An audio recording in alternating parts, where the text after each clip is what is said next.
The greedy bear.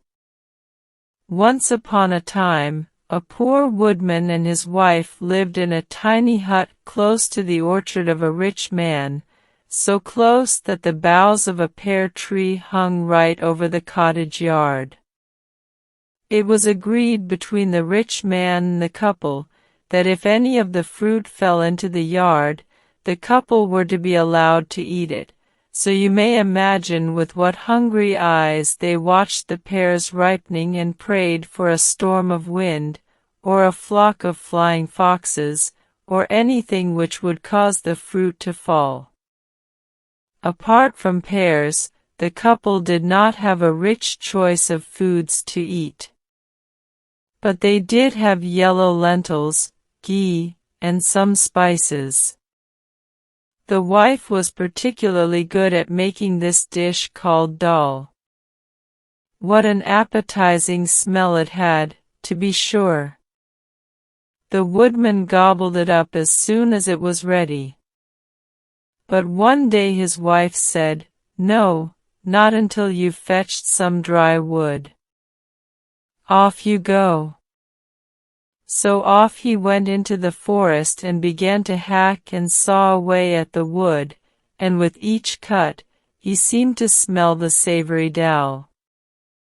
Just then a bear came swinging by, with its great black nose tilted in the air, and its little keen eyes peering about, for bears, though good enough fellows on the whole, are just dreadfully inquisitive.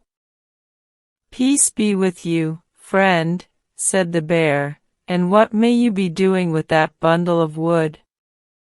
"It is for my wife," returned the woodman. "The fact is," he added confidentially, smacking his lips, "she has made such wonderful dal for dinner.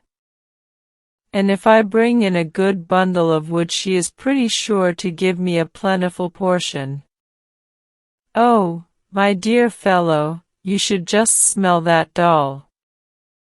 At this, the bear's mouth began to water, for, like all bears, he was a dreadful glutton. "Do you think your wife would give me some too if I brought her a bundle of wood?" he asked anxiously. "Perhaps, if it was a very big load," answered the woodman craftily. Would 400 weight be enough?" asked the bear. "I'm afraid not," returned the woodman, shaking his head.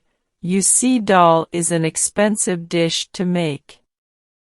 You need plenty of ghee, and loads of yellow lentils, and wood 800 weight do?" "Say half a ton, and it's a bargain," said the woodman. "Half a ton is a large quantity," sighed the bear. "There is saffron in the dal," remarked the woodman casually, which wasn't true because saffron is terribly expensive. The bear licked his lips, and his little eyes twinkled with greed and delight. "Well, it's a bargain. Go home, smartish, and tell your wife to keep the dal hot. I'll be with you in a trice." Away went the woodman in great glee to tell his wife how the bear had agreed to bring half a ton of wood in return for a share of the dal. Now his wife said, "That bear will surely be greedy, like all bears, and eat your supper if you aren't careful." At this, the woodman became quite pale. "In that case," he said, "we had better begin now, and have a fair start." So without more ado, they sat down on the floor, with the brass pot full of dal between them, and began to eat as fast as they could. "Remember to leave some for the bear," said the wife to the husband, speaking with her mouth crammed full. "Certainly."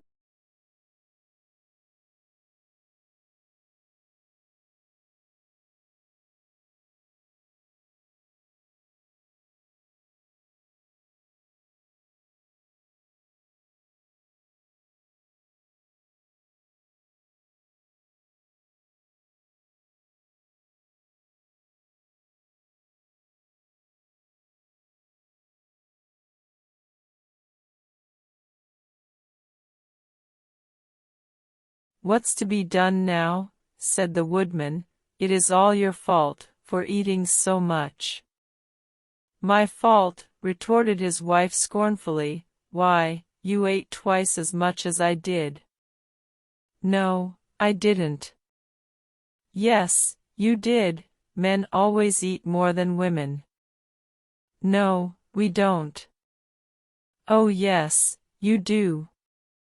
"Well, it's no use quarreling about it now," said the woodman. "The doll's gone, and the bear will be furious." "That wouldn't matter much if we could get the wood," said his wife. "I'll tell you what we must do. We must lock up everything there is to eat in the house, leave the dal pot by the fire, and hide in the attic. When the bear comes he will think we have gone out and left his dinner for him. Then he will throw down his bundle and come in. Of course, he will rampage a little when he finds the pot is empty, but he can't do much mischief, and I don't think he will take the trouble of carrying the wood away." So they made haste to lock up all the food and hide themselves in the garret. Meanwhile, the bear had been toiling and moiling away at his bundle of wood, which took him much longer to collect than he expected. However, at last, he arrived quite exhausted at the woodcutter's cottage. Seeing the brass dal pot by the fire, he threw down his load and went in. And then, mercy! Wasn't he angry when he found nothing in it, not even a grain of rice, nor a tiny wee bit of pulse, but only a smell that was so uncommonly nice that he actually cried with rage and disappointment? He flew into the most dreadful temper, but though he turned the house topsy-turvy, he could not find a morsel of food. Finally, he declared he would take the wood away again, but, as the crafty wife had imagined, when he came to the task, he did not care, even for the sake of revenge, to carry so heavy a burden. "I won't go away empty-handed," said he to himself, seizing the dal pot. "If I can't get the taste I'll have the smell." Now, as he left the cottage, he caught sight of the beautiful golden pears hanging over into the yard. His mouth began to water at once, for he was desperately hungry, and the pears were the first of the season. In a trice, he was on the wall, up the tree, and, gathering the biggest and ripest one he could find, was just putting it into his mouth when a thought struck him. "If I take these pears home I shall be able to sell them for ever so much to the other bears, and then with the money I shall be able to buy some dal. Ha, ha! I shall have the best of the bargain after all." So saying, he began to gather the ripe pears as fast as he could and put them into the pot, but whenever he came to an unripe one he would shake his head and say, "No one would buy that, yet it is a pity to waste it," so he would pop it into his mouth and eat it, making wry faces if it was very sour.